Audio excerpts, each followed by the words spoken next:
Hey, welcome back to the Backwoods Gourmet. Today, we're making fish balls.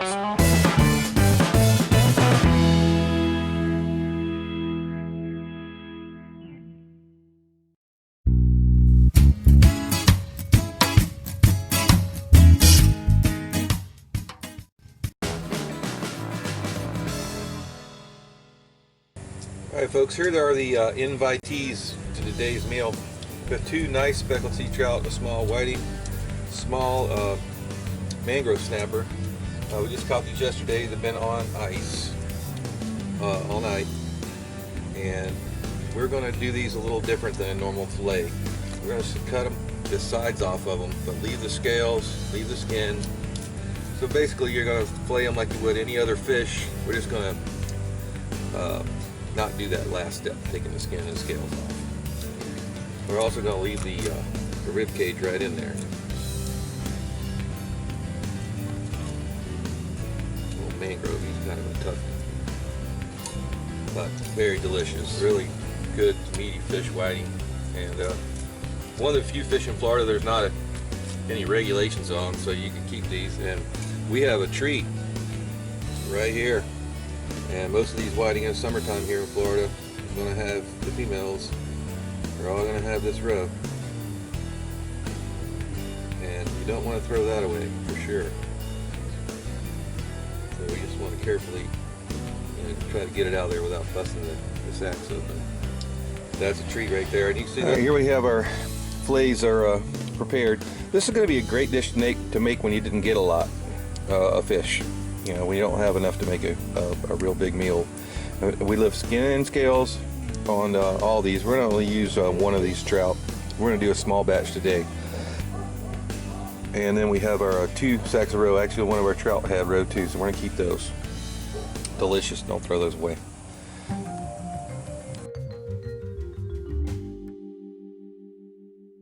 Okay, we're going to start out with making a kind of an aioli sauce. It's going to be pretty simple. We're going to take about 4 tablespoons of mayo. Should be enough for this dish. To that, we're going to add 2 tablespoons of sweet pickle, finely diced. You can also use relish. On that, we're going to we got about a tablespoon. This is a ground smoked hatch chili. Going to give it a little kick. This is thanks to Scuttle Dog for that. Brought some home from Dallas. About a teaspoon of black pepper, freshly ground, and about 2 tablespoons of lemon juice. We're going to just take that, mix it all together. We're going to start this first because these flavors are going to need time to meld.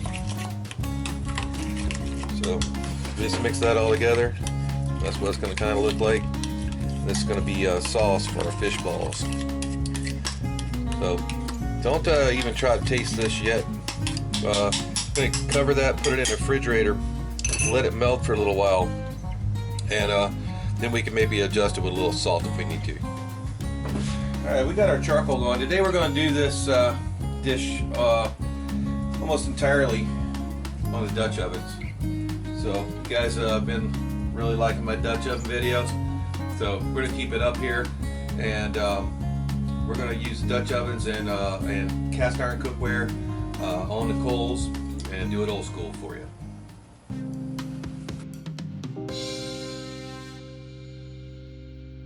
Okay, we have the number 10 Lodge Dutch oven here. First thing we're going to do with it is just get a little drizzle olive oil in the bottom, and we're going to roast some Pacific oysters. We have them here. They're pretty large, but they're a little too wet for what we would need them for right now. So just going to go ahead and just lay those in the olive oil. See, these are large. If you have Atlantic Coast oysters, Apalachicola oysters are best. I love them. They're going to be a little bit smaller. You might get away with using them right straight out of off the shelf. These are Pacific oysters are quite a bit larger. You see I got a big piece of shell in that one, so we're definitely not going to use that, and that one's all muscle. We'll nibble on that. But we're going to cook these from the top only on the Dutch oven. That'll be next. So we're just wanting to lightly roast these things. We're going to go with about our standard 13 on top here. It's only going to take a few minutes though.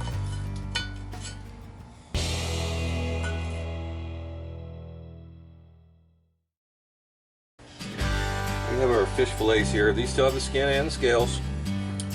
We're just going to lay them on a pan, and we're going to simply season those. This is a lemon and pepper spice mix. This is one of those new really cheap ones they have at Walmart. Stone Mill Essentials. Pretty good. And since it's fresh ground, it's going to have a little more flavor. Let's give them a good liberal seasoning of that. I'm going to get these ready to go in the number 12 Dutch oven. Brought over the number 12. We're just going to, we liberally coated the bottom with oil and all the sides. We're just going to lay these fish in that oven and arrange them in there to where they fit the best. That's about all you're going to get in one Dutch oven right there. We're going to do the same with this one. We're going to cook it only from the top.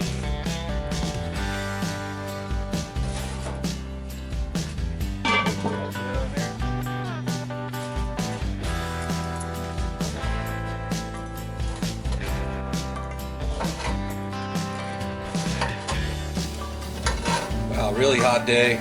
Here's 4th of July weekend.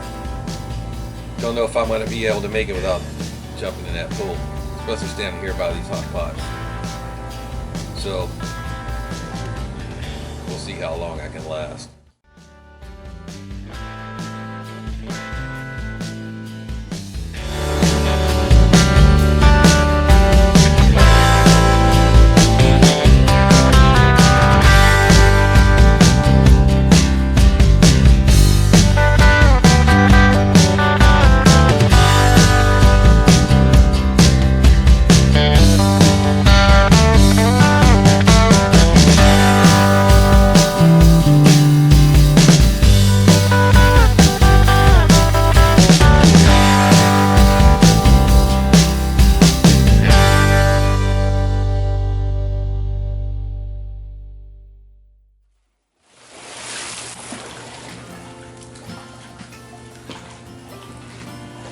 Okay, we're going to go in and check on our fish.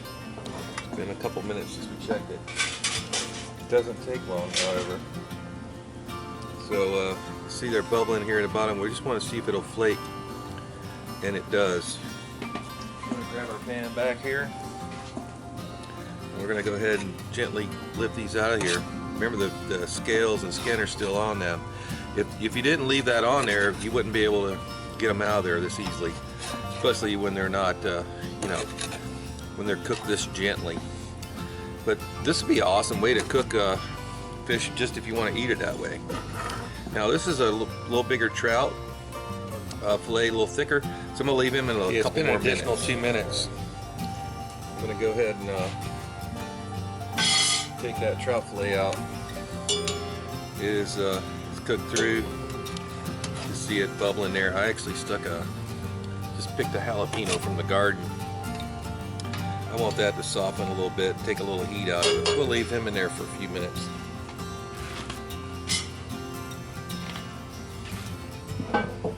This fish is ready. I'm going to set it aside to cool.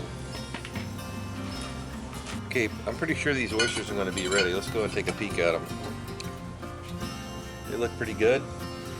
That's about what we wanted them to do. We just wanted them to draw up a little bit. We didn't want them to lose all their moisture.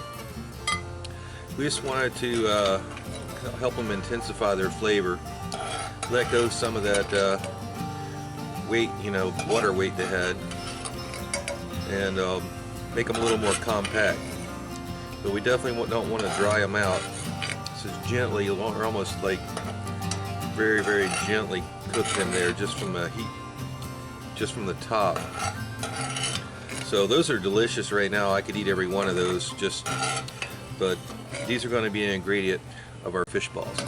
So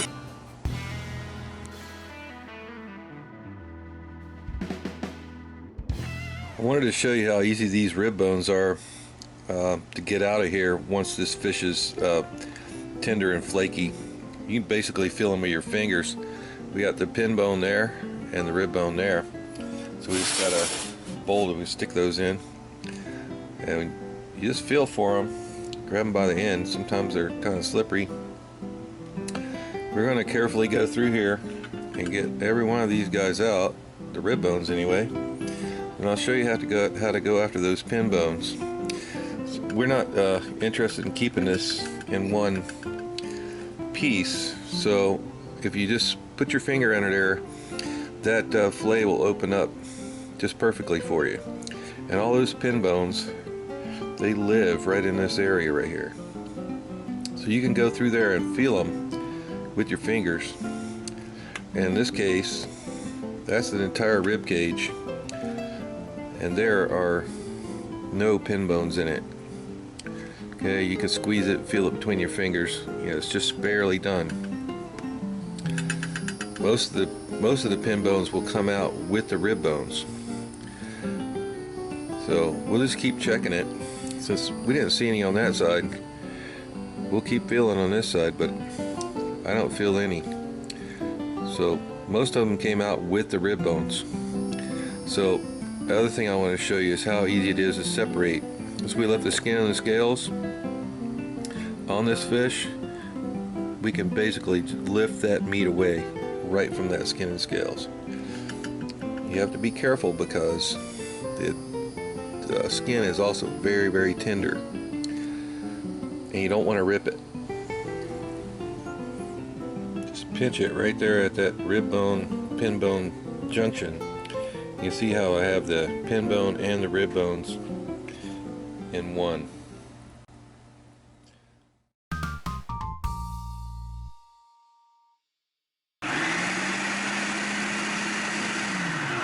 Okay, time for step 2, the assembly of the fish cakes.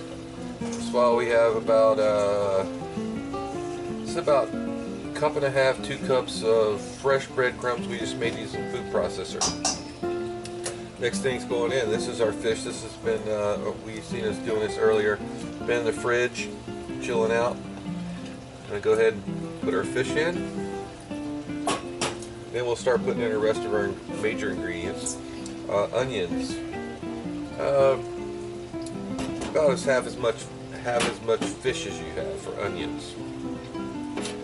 Fresh grated Parmigiano Reggiano Parmesan cheese.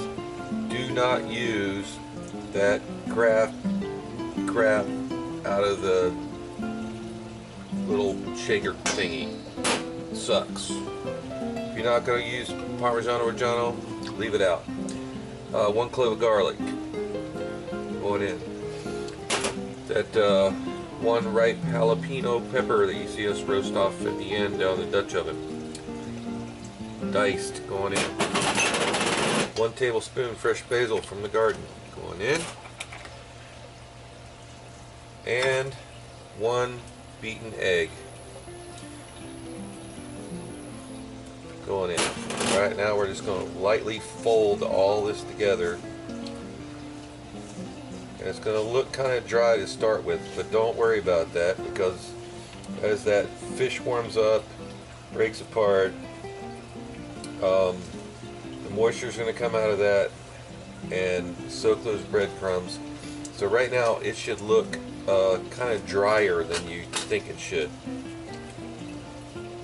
This is going to be more fish, less bread. If you got any larger chunks of fish, just break them up. So we're going to go ahead, that's well incorporated. So we're going to stick this back in the fridge and just let it sit for just maybe 10-15 minutes and let all that moisture kind of soak and incorporate into it. Then we'll start making the balls. Okay, real quick, we got it together. We didn't put the seasoning in. This is some good old Old Bay.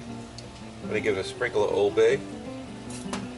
We're also going to give it a sprinkle of ginger. Yeah, I don't know, ½ teaspoon of ginger. And then we'll fold all that back into our mix. That Old Bay is going to give you almost that crab cake taste. Just make sure that's well incorporated. Again, it looks kind of dry right now, but we can always add a little moisture if we need to. Okay, let's have enough time to meld together. So now we want to start forming our balls, and we want to use about like an ice cream scoop size of the mixture. And what we're going to do is just going to flatten it out on our hand. And remember those oysters we did earlier? I'm going to bring those over. We're going to take an oyster and press it right in the center and just fold this mixture right up around it, so that oyster is right in the center of this fish ball. And roll it a couple times. I really want to squeeze it pretty tight and make everything come together real well. Roll it tight and we'll lay it on a pan. And we'll just keep repeating that process. This is enough to do about 6 to 8. Press it out in our hand first. There's a nice big fat oyster in the middle of this one. Just press them in, fold it up around it. Just want to make sure it's in the middle. Okay, in the fridge. Okay, well, I have admitted defeat. Even that big pile of charcoal could not get this up to temp good enough to deep fry. Now, if I had a good campfire going out there, I could put some sticks under that, had some dry wood, that would not be the case. So, I mean, for instructional purposes, we've stuck the cast iron over here on the fish cooker, and we'll finish this up on this. Okay, we're going to go in with the thermopin, check our temp. It needs to be at least 325. It's at 306 right now.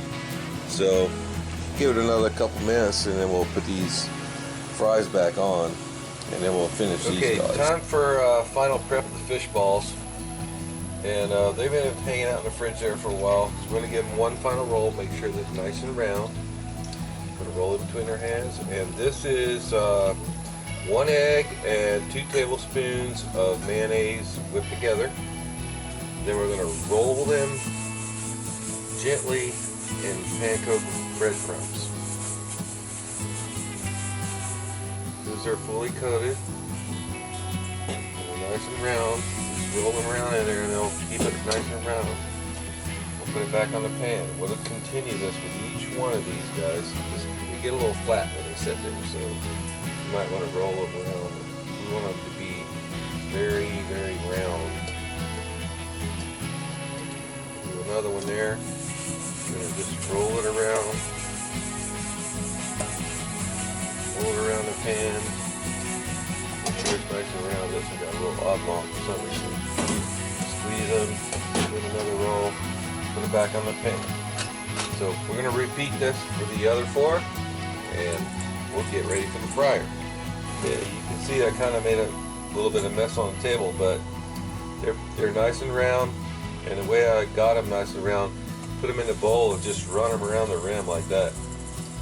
You know, and they'll round their self out. You know, change directions on them every once in a while, run them around that rim. They'll pick up that panko, and this is going to be a freaking awesome batch. Okay, those guys, they're ready to go in the fryer.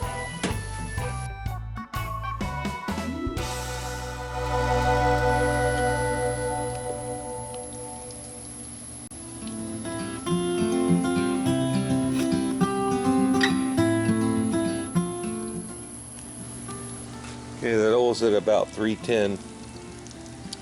Now you can certainly do this over a campfire. I mean, we failed trying to do it over charcoal, but if you got plenty of firewood around and you got some dry wood, you just want to keep these guys turning because you don't want to, you know, get them all burned on one side, and they'll just roll in that oil. This is peanut oil, by the way. And we're looking for a good you know, golden brown texture on the outside. So we're just going to keep them kind of moving around. This will only take a few minutes. Okay, we're getting ready to pull these guys off here, and they're looking pretty freaking awesome. Golden brown. Gonna let them drain right there a little bit. We got a pan over here, prepped with some paper towels to absorb any excess oil. Those are beautiful, crispy, juicy. Can't wait to serve them up for you guys.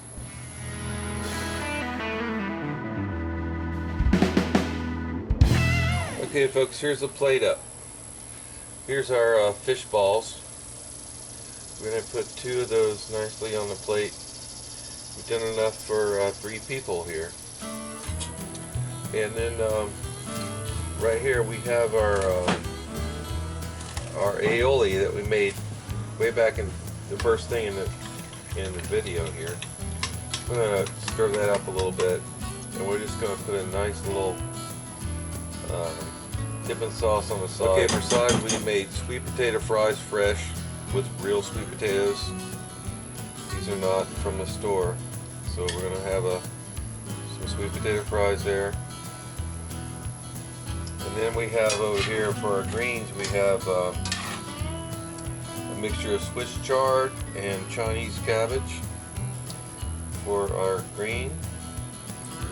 We can arrange that nicely on the plate there.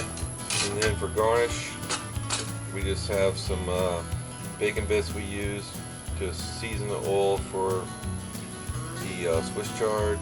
We can kind of put those over the plate, and that is going to be an awesome meal. Remember, we have oysters inside, so we'll show you that. So it's a really beautiful plate. I'm going to turn it here. I'm going to cut one of the balls open and show you the inside. It's going to be really awesome. There's that oyster right in the middle. We're going to go ahead and take our tip of our knife and put a little bit of that on top.